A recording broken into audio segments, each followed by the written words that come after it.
Have you ever noticed that you can absolutely crush it in one area of your life while completely struggling in another? Like maybe your career is thriving, you're getting promotions, making great money, but your health is a disaster. Or your relationships are incredible, but you can't seem to save a dollar to save your life. Here's what's wild. It's not about discipline. It's not about willpower. It's about something called life themes. And more specifically, the invisible belief systems that you've built around each area of your life. Welcome back to Self-Love First. My name is Alicia, and thank you for tuning into this video. Please hit that like button, as it is a free and easy way to support the channel. Today, I'm going to show you exactly why you succeed in some games while failing in others. And more importantly, how to shift that. So let's dive in. So what exactly are life themes? Think of your life as a collection of different games.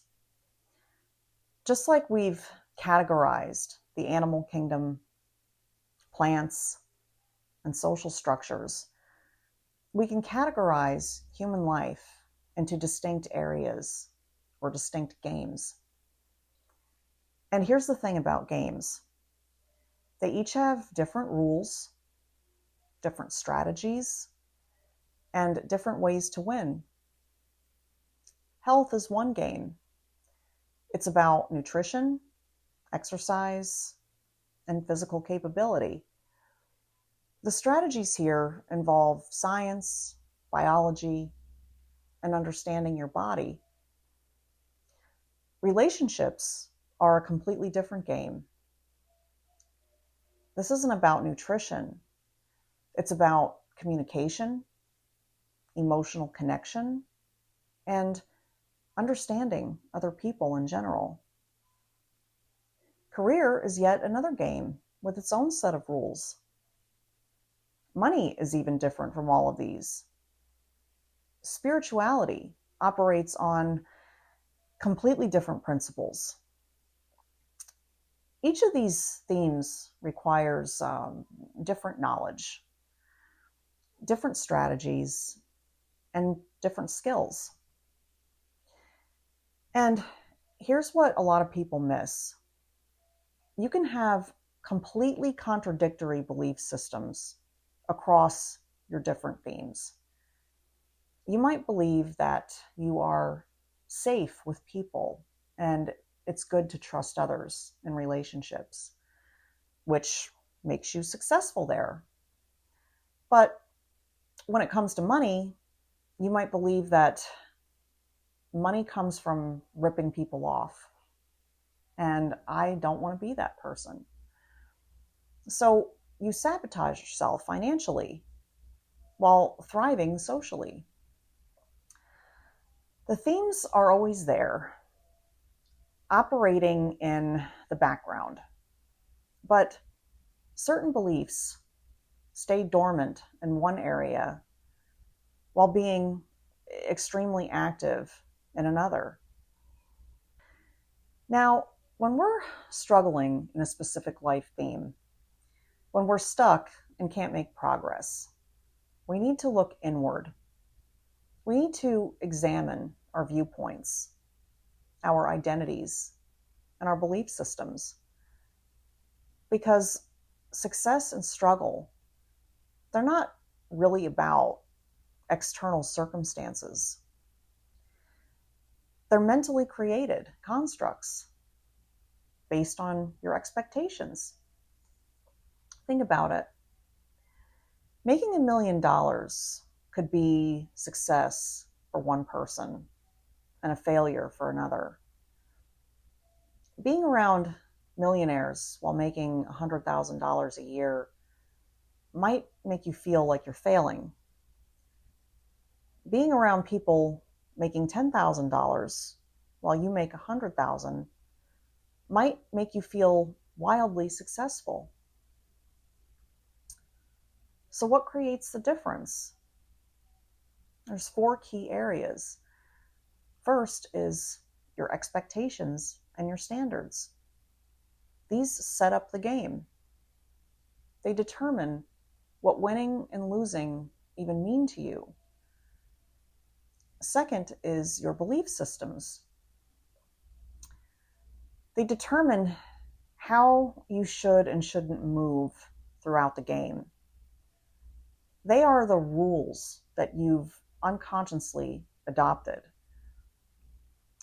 Third is your education and your knowledge.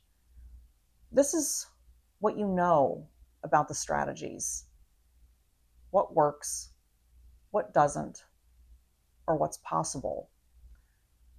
Fourth is your actions. This is you actually playing the game based on everything else that I just said. Most people focus only on the fourth one, taking action. But if your expectations, beliefs, and knowledge are misaligned, no amount of action will get you where you want to go. When we work with life themes, we are specifically treating 3 major blocks. Number 1, self-created comparisons and attacks. This is when you compare yourself to others, or to past versions of yourself, or to ideals like Superman or James Bond. I used to be fit and now I'm not. I'm not like these other successful people. I should be further along by now. Sound familiar? These comparisons create a feeling of not being good enough. And here's the trap. When you don't accept yourself, you enter a never-ending cycle of self-punishment. You punish yourself for not being good enough. And then you learn about self-love and punish yourself for punishing yourself. Then you punish yourself for that. It's exhausting.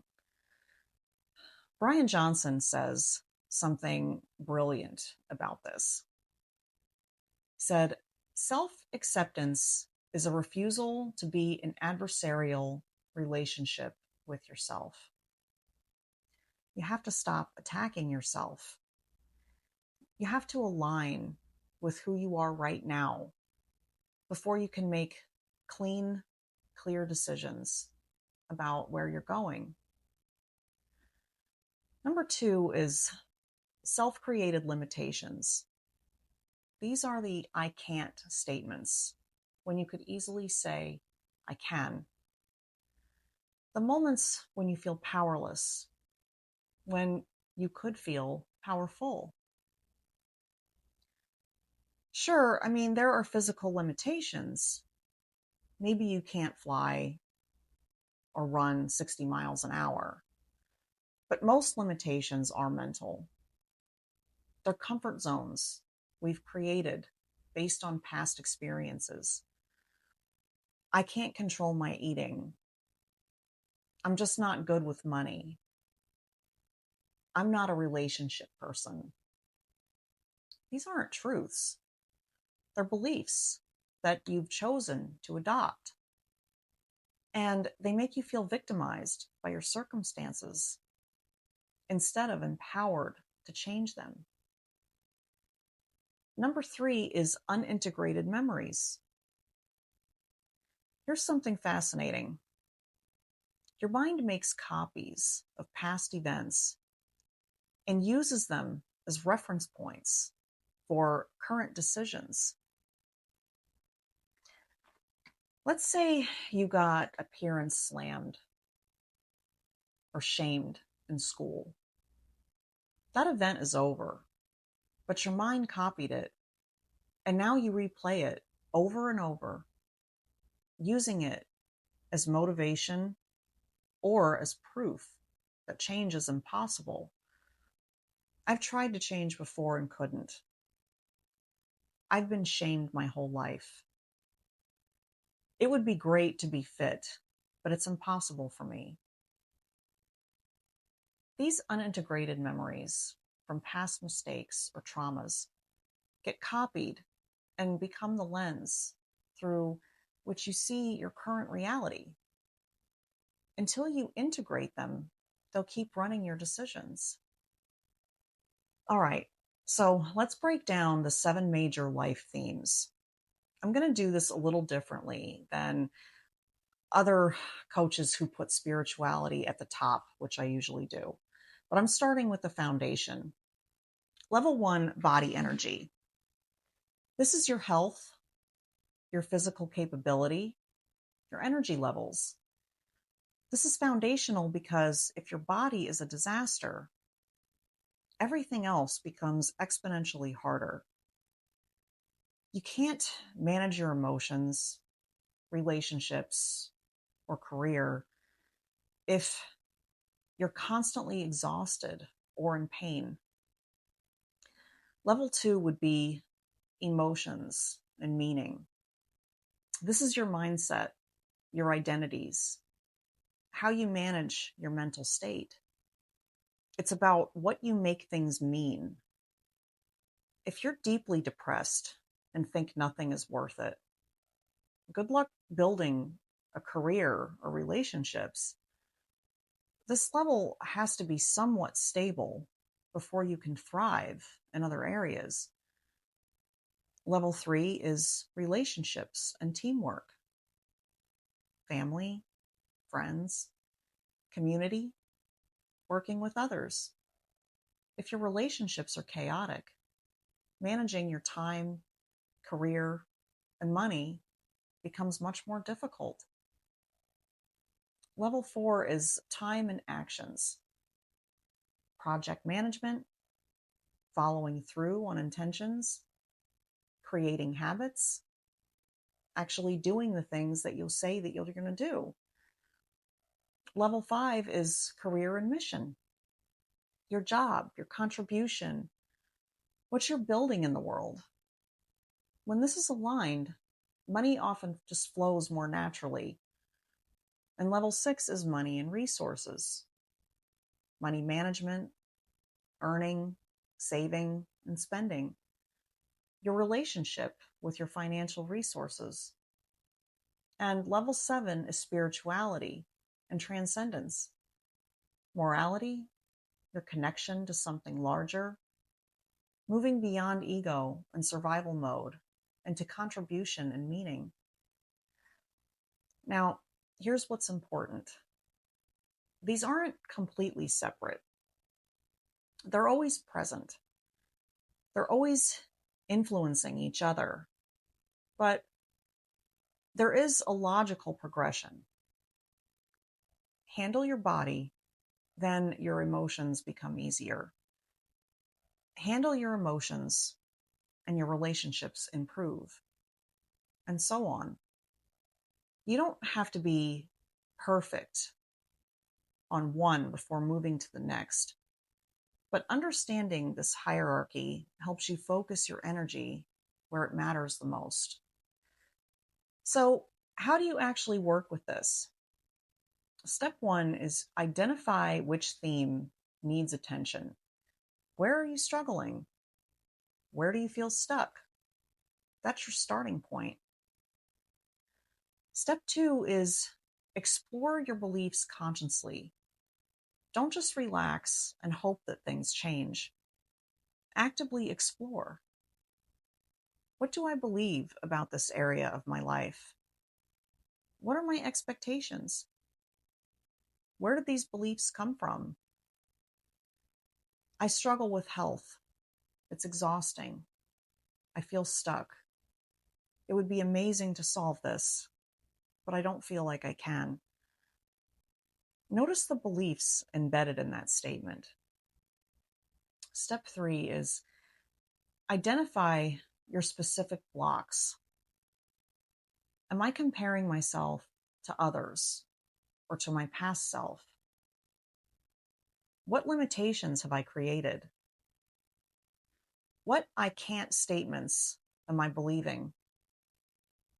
What past experiences am I still carrying that are influencing my current decisions?